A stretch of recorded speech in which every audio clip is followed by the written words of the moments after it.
नमस्कार, बहुत स्वागत है आपका। आप देख रहे हैं किस्मत कनेक्शन और मैं हूं आपके साथ शैलेंद्र पांडे। जीवन में एक ऐसी बीमारी होती है, जब लग जाए तो अपने पास कितनी भी बढ़िया चीजें हों, जीवन कितना भी सुखी हो, लेकिन आदमी दुखी हो जाता है। और वो बीमारी है ईर्ष्या की बीमारी। मेरी पड़ोसन खाए दही, मुझसे कैसे जाए सही। यानी दूसरा सुखी है, इस बात को लेकर दुनिया भर की टेंशन अपने दिमाग में पाले रखना ईर्ष्या है। दूसरे की चीजों को देखकर अपने मन में कुढ़ते रहना, कुंठा पैदा करना, ये एक ऐसी ईर्ष्या की बीमारी है जिसका इलाज बड़ा कठिन होता है। और एक बार ये बीमारी लग जाए तो रातों की नींद हराम हो जाती है। आज आपको बताएंगे कि कौन से ग्रह ईर्ष्या की बीमारी के पीछे होते हैं और कैसे इस बीमारी को दूर करें, कैसे इस बीमारी से बचें। सबसे पहले गुड लक। सोने के पहले अपने पलंग की चादर को अच्छी तरह से झाड़ लीजिए, यानी बिस्तर को साफ सुथरा कर लीजिए, उसके बाद सोइए। गंदे बिस्तर पर सोने से लक्ष्मी का नाश होता है, व्यक्ति के जीवन में दरिद्रता आती है। इसलिए बिस्तर चादर को अच्छी तरह से झाड़कर तभी सोना चाहिए। सबसे पहले जानते हैं कि कब व्यक्ति के मन में ईर्ष्या का जन्म होता है। ईर्ष्या आखिर पैदा कहां से होती है? क्योंकि जब ईश्वर इंसान को बनाता है तो उसके अंदर ईर्ष्या का गुण नहीं डालता। ईर्ष्या आखिर आती कहां से है? देखिए, ईर्ष्या का जो मामला है ना, वो मामला है मन का। ईर्ष्या कहां पैदा होती है? मन में पैदा होती है। और कहां से डेवलप होती है? बुद्धि से डेवलप होती है। इसीलिए कुंडली में चंद्रमा यानी मन और बुध यानी बुद्धि को देखना बहुत जरूरी है। कुंडली में चंद्रमा और बुध की स्थिति से आप ये जान सकते हैं कि आदमी ईर्ष्यालु है या नहीं है। इसके अलावा चतुर्थ भाव आपके हृदय का है, आपकी सोच का है, और आप कितने साफ सुथरे विचार वाले हैं, इसके लिए भी हम चतुर्थ भाव को देखते हैं। और चतुर्थ से चतुर्थ यानी सप्तम भाव को भी देखते हैं। तो चतुर्थ और सप्तम भाव से भी ईर्ष्या का संबंध होता है। चंद्रमा अगर दूषित हो तो ईर्ष्या का जन्म जरूर होता है। चंद्रमा खराब होगा, मन में एक क्षण को ही सही, लेकिन ईर्ष्या जरूर आएगी। और ये ईर्ष्या खुद को नुकसान पहुंचाती है। चंद्रमा वाली जो ईर्ष्या है वो मन में एक कॉम्प्लेक्स पैदा करती है। मेरे पास तो कुछ है ही नहीं, इसने इतने समय में ये कर लिया, वो कर लिया। ये ईर्ष्या अपने आप को नुकसान पहुंचाती है और अपने आप को डिग्रेड करवा देती है, अपने मन में कॉम्प्लेक्स पैदा करती है। बुध जब गड़बड़ होता है तो भी ईर्ष्या पैदा होती है, लेकिन इस ईर्ष्या के साथ खराब विचार का जन्म होता है। बुध वाली ईर्ष्या थोड़ी ज्यादा निगेटिव होती है। एक तो लंबे समय तक रहती है और दूसरे इस ईर्ष्या के साथ खराब विचार का जन्म होता है। और इस ईर्ष्या में व्यक्ति दूसरे को नुकसान पहुंचाता है। अच्छा, बड़ी गाड़ी खरीद लिए, गाड़ी पर रात में पत्थर फेंक दो। नया घर खरीद लिए, घर के ऊपर कचरा फेंक दो। तो जो बुध वाली ईर्ष्या का पार्ट है, इसमें व्यक्ति दूसरे को नुकसान पहुंचाता है। ईर्ष्या होती है, लेकिन उस ईर्ष्या में व्यक्ति दूसरे को नुकसान पहुंचाना शुरू कर देता है। सोचता है कि इसके पास वो चीज रहने ही नहीं देंगे, जिसकी वजह से ईर्ष्या पैदा हो रही है। शनि इस ईर्ष्या को टिकाए रखता है। बुध या चंद्रमा के साथ शनि का संबंध होगा तो जो ईर्ष्या पैदा होगी वो लंबे समय तक बनी रहेगी। और अपने को नुकसान पहुंचाइए या दूसरे को पहुंचाइए, ईर्ष्या तो रहेगी ही रहेगी। लेकिन जब बृहस्पति आ जाता है बीच में तो ईर्ष्या रहती तो है, क्योंकि मन है ना, मन में विचार आ सकते हैं। मन हमेशा ही सत्य सोचे, अच्छी बातें सोचे, तब तो फिर ईश्वर की उपलब्धि हो सकती है, तभी ऐसा हो सकता है। लेकिन सामान्यतः मन में निगेटिव विचार भी आते ही हैं, ईर्ष्या भी आती है, इंसान है हम लोग। तो ईर्ष्या आना बुरी बात नहीं है, बट ईर्ष्या बहुत लंबे समय तक रहेगी तो बहुत नुकसान करेगी। बृहस्पति जब लीड करता है तो ईर्ष्या क्षण भर को आती है और बृहस्पति ईर्ष्या को नष्ट कर देता है। वो मन को समझा देता है, क्योंकि जो बृहस्पति है ना, जो गुरु है, वो काउंसलर भी है। इसीलिए वो मन को समझा देता है कि कोई बात नहीं, उसने खरीदा, हम भी आगे बढ़ेंगे जीवन में। तो बृहस्पति वाले पार्ट पे ईर्ष्या नष्ट हो जाती है, लेकिन शनि वाले हिस्से पे ईर्ष्या कभी नष्ट नहीं होती है। ईर्ष्या से जुड़ी हुई और बातें आपको बताएंगे, लेकिन मेष, वृष और मिथुन राशि का हाल जानने के बाद।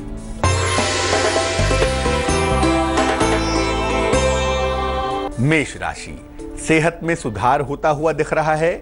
संतान पक्ष को लेकर चिंताएं दूर हो रही हैं। रुके हुए तमाम काम भी पूरे हो रहे हैं।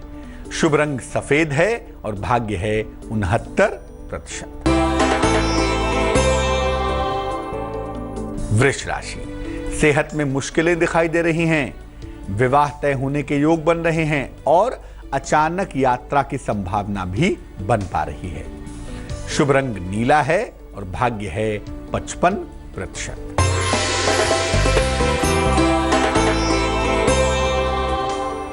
मिथुन राशि, पारिवारिक विवादों से दूर रहें, नौकरी में नया और अनुकूल परिवर्तन हो रहा है, स्वीकार करें। किसी महत्वपूर्ण व्यक्ति से आपकी भेंट होने वाली है, उसके लिए तैयार रहें। शुभ रंग धानी और भाग्य होगा 60%। देखिए, ईर्ष्या कभी भी अच्छी चीज नहीं होती, ईर्ष्या करने के परिणाम कभी भी अच्छे नहीं होते। लेकिन ज्योतिष के नजरिए से अगर समझें कि ईर्ष्या करने के परिणाम क्या होते हैं, what are the result of to be jealous, अगर आप ईर्ष्या करते हैं तो उसके परिणाम क्या होते हैं, जीवन में कौन कौन से ग्रहों पे इसका असर पड़ता है। अगर आप ईर्ष्यालु हैं, ईर्ष्या करते हैं, तो कुंडली का चंद्रमा और भी ज्यादा खराब होता है, और भी ज्यादा कमजोर हो जाता है। मानसिक समस्याएं परेशान करती हैं, व्यक्ति को साइकोलॉजिकल प्रॉब्लम होनी शुरू हो जाती है। बुद्ध भी कमजोर होता है, बुद्ध और भी ज्यादा कमजोर होता है। इससे व्यक्ति भ्रम का शिकार होता है, कंफ्यूज होता है, गलतियां करता है और काफी गलतियां करता है। जो लोग ईर्ष्या करते हैं, ऐसे लोग अपयश के भागी होते हैं। आपको अभी ना लगता हो, लेकिन याद रखिए, अगर आपके मन में ईर्ष्या है, दूसरे के चीज़ों से आपको ईर्ष्या हो रही है, दूसरे के सफलता से आपको जलन हो रही है, तो आज नहीं तो कल आपको बदनामी का सामना करना पड़ेगा और कुछ ना कुछ स्वास्थ्य की समस्याएं भी आपके साथ जीवन में लगी रहेंगी। आप कंप्लीटली कभी भी फिट नहीं रहेंगे।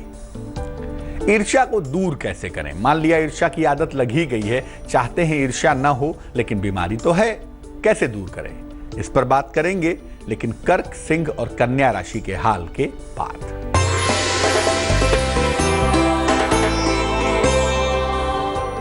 कर्क राशि, वाहन दुर्घटना के प्रति सतर्क रहें, सेहत का बहुत ख्याल रखें, पड़ोसी के साथ झगड़े ना करें। शुभ रंग सफेद और भाग्य होगा 50%।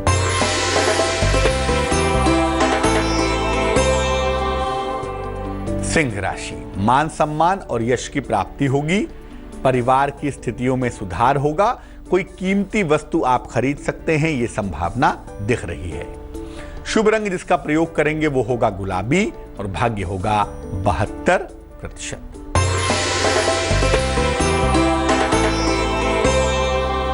कन्या राशि, धन की हानि से और नुकसान से बचाव करें, सेहत की वजह से मन अशांत दिखाई दे रहा है, नया कार्य भी ना करें तो बेहतर होगा। शुभ रंग नीला और भाग्य होगा 65%। ईर्ष्या की अगर आदत लग गई है तो उसको दूर करने के लिए क्या उपाय करें, इस पर बात करेंगे, लेकिन फिलहाल आपका सवाल। श्रीमती पुष्पा देवी ने हमें मेल लिखा है, जमशेदपुर झारखंड से लिखती हैं। जन्म की तारीख है 14 जून 1971, जन्म का समय है प्रातःकाल, जन्म का स्थान है जमशेदपुर झारखंड। ये लिख रही हैं कि घर में पिछले 1 साल से बहुत सारा पैसा चोरी हुआ है, बहुत सारा धन और गहने चोरी हुए हैं, लगातार धन की कमी रहती है।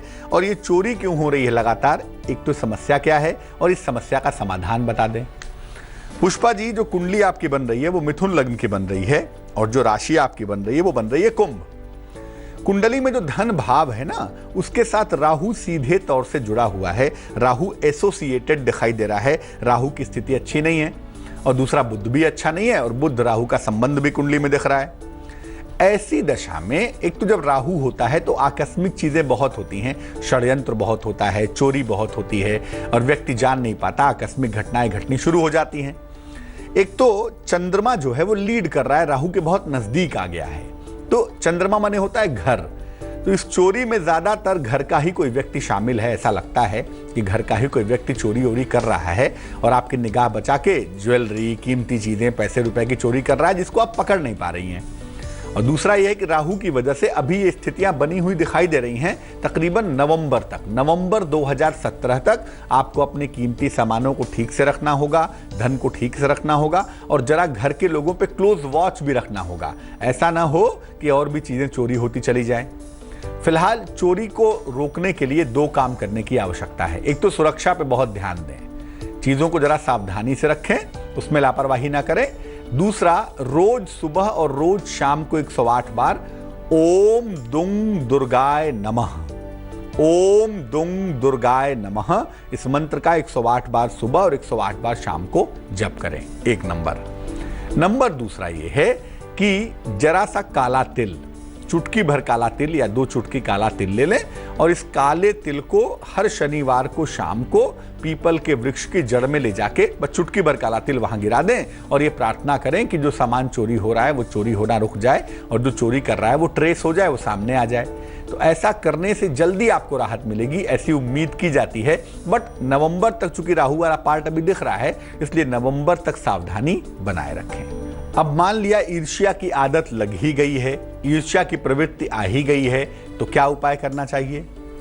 एक तो रोज सुबह स्नान जरूर करिए। जो लोग नहीं नहाते हैं उनको भले ही अच्छा लगता हो, लेकिन मैं बता दूं, आपके शरीर में हर क्षण निगेटिव एनर्जी का हमला होता रहता है, इसलिए रोज नहाना जरूरी है। 2 बेला नहाएं तो और भी अच्छा होगा।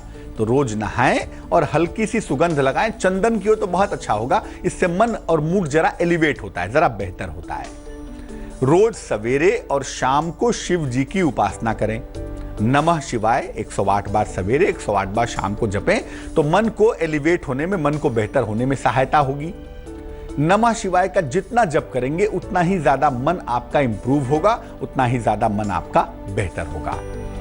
गले में एक तुलसी की माला भी जरूर पहन लें। गले में एक तुलसी की माला पहनने से भी आपको लाभ होगा। लेकिन अगर ईर्ष्या की बीमारी है, आपको छोटी छोटी चीजों से ईर्ष्या हो जाती है, तो अग्नि तत्व के रत्न जैसे मूंगा और माणिक के बिल्कुल धारण न करें, यह आपको नुकसान करेगा। और जब भी मन में कोई ईर्ष्या का भाव आए, जब भी मन में कोई नेगेटिव भाव आए, ईर्ष्या होने लगे, ज्यादा होने लगे, तो मन ही मन शिव शिव शिव शिव ऐसा कहने लगे। 2-4 मिनट में ही वो भाव जो है वो नष्ट हो जाएगा। अब हम ऐसा क्या करें कि ईर्ष्या का भाव शुरू से ही ना आए? छोटा बच्चा है हमारा घर का, उसके मन में ऐसी कौन सी चीज इंप्रूव कर दें बचपन से ही जिससे वो ईर्ष्यालु ना बने, उसके मन में ईर्ष्या का भाव ना आए? छोटी उम्र से ही ऐसा क्या करें कि ईर्ष्या का भाव डेवलप होने ही ना पाए? इस पर बात करेंगे आपके बच्चों के लिए, ताकि उनके मन में ईर्ष्या का भाव ना आए। लेकिन फिलहाल तुला, वृश्चिक और धनु राशि का राशिफल।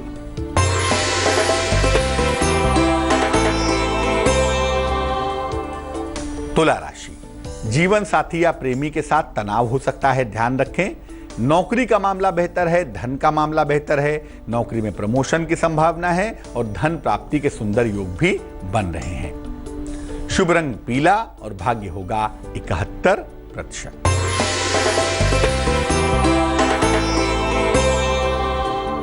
वृश्चिक राशि, नौकरी की स्थितियों में सुधार होगा, नए कारोबार की शुरुआत कर सकते हैं और कोई पुरानी चली आ रही समस्या का अंत होता हुआ भी दिख रहा है।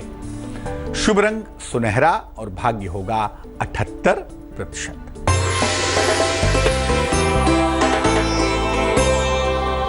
धनु राशि, सेहत में सुधार होता हुआ दिख रहा है। मुकदमों में अनुकूल परिणाम आपको प्राप्त होंगे। कोई नई जिम्मेदारी भी आपको मिल सकती है। शुभ रंग क्रीम होगा और भाग्य होगा 69%।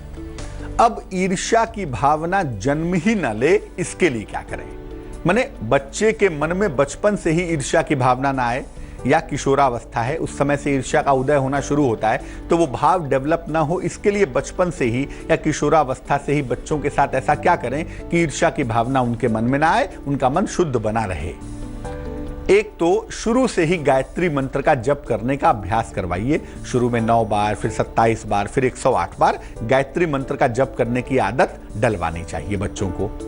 उनके आहार पर विशेष ध्यान दें, वो क्या खाते हैं, खासतौर से फास्ट फूड खाने से बचाना चाहिए, क्योंकि ये मन को बहुत जल्दी खराब करता है। पेट खराब करता है ये तो सेकेंडरी बात है, सबसे पहले वो मन खराब करता है। एक सोने का या पीतल का छल्ला तर्जनी उंगली में, इंडेक्स फिंगर में, राइट या लेफ्ट में, किसी भी हाथ में, ये बृहस्पतिवार को पहनाना चाहिए। इससे मन को शुद्ध रखने में थोड़ी सहायता होती है। पीपल के वृक्ष में जल डलवाइए रेगुलरली, और कम से कम शनिवार को तो डलवाइए ही। और पीपल के वृक्ष के नीचे बैठने के लिए उनको कहिए बच्चों को कि भाई 10 मिनट 15 मिनट पीपल के वृक्ष के नीचे बैठो। पीपल के वृक्ष से एकदम ताजी ऑक्सीजन मिलती है और उस वृक्ष के अंदर ऐसा जादू है कि वहां बैठने से ना जो मन की निगेटिविटी होती है वो जल्दी से गायब हो जाती है, बहुत जल्दी चली जाती है। इसीलिए वृक्षों के नीचे बैठ के ध्यान करने की एक परंपरा भी बनाई गई।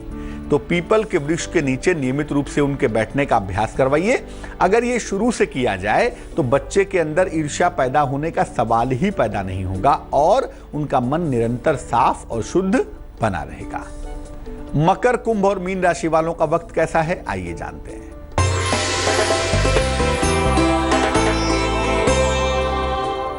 मकर राशि, जीवन साथी के साथ आपके मतभेद सुलझ जाएंगे। नौकरी में नया अवसर आपको प्राप्त होगा। अचानक धन की प्राप्ति होती हुई भी दिखाई देगी। शुभ रंग आसमानी और भाग्य होगा 74%।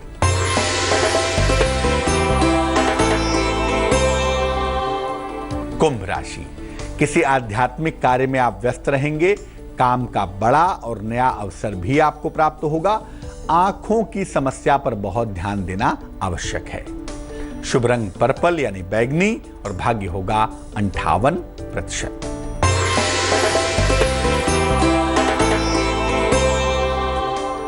मीन राशि, क्रोध बिल्कुल ना करें, निकट के संबंध खराब हो सकते हैं।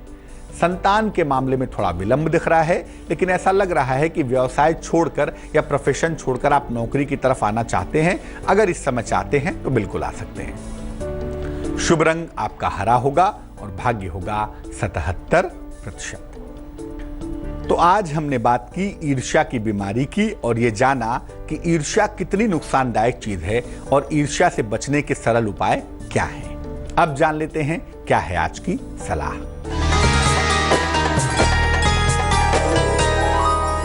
बहुत सारे बच्चे परीक्षा के पहले नर्वस हो जाते हैं, घबरा जाते हैं, एग्जाम में तबीयत खराब हो जाती है। क्या करना चाहिए? देखिए, बच्चे के स्नान करने के जल में एक तो बाल्टी से नहलाइए बच्चे को और बाल्टी के पानी में 1 चम्मच नमक डालिए। बच्चे के साथ हनुमान चालीसा का पाठ करिए। रोज सुबह बच्चा जब नहा ले तो उसके साथ बैठकर बोल बोलकर हनुमान चालीसा का पाठ करिए। बच्चे को रोज सुबह सुबह तुलसी के 2 पत्ते मिश्री के साथ खिलाइए ब्रश करने के बाद।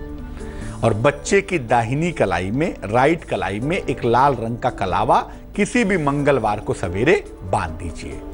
अगर आप ऐसा करेंगे तो शरीर में जो फायर की मात्रा है वो थोड़ी इंप्रूव करेगी और फायर की मात्रा जब इंप्रूव करेगी तो बच्चे का कॉन्फिडेंस लेवल बढ़ेगा, बच्चा ज्यादा मजबूती से आगे बढ़ेगा और जो परीक्षा में नर्वसनेस की प्रॉब्लम है वो बहुत हद तक दूर हो पाएगी। आज के लिए किस्मत कनेक्शन में बस इतना ही। मुझे दीजिए इजाजत। आगे देखिए रिश्तों की कहानी संजय सिन्हा के साथ। नमस्कार।